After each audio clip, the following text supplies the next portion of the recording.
បាទគ្រប់ជំរាបសួរពុកម៉ែបងប្អូនសូមស្វាគមន៍មកឲ្យ100ឆ្នាំពីខ្ញុំបាទ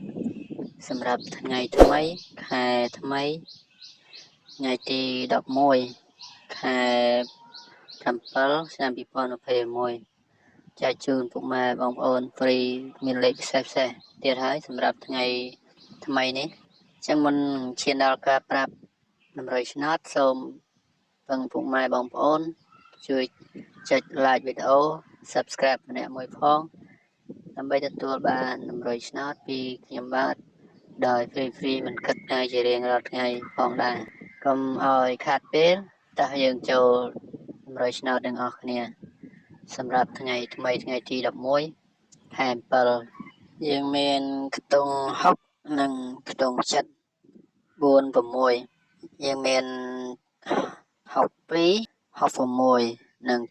71និង76សម្រាប់ខ្ទង់អូសយើងអូស60និងអូស7សម្រាប់8លេខយើងមាន6 76 6 26និង267អញ្ចឹងបើបងប្អូនស្រឡាញ់លេខមួយណាបងប្អូនអាចទស្សនាមើលបាន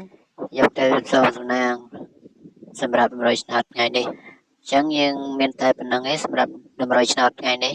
ជូនពរពុកម៉ែបងប្អូនហេងទាំងអស់គ្នាអរគុណជម្រាបលា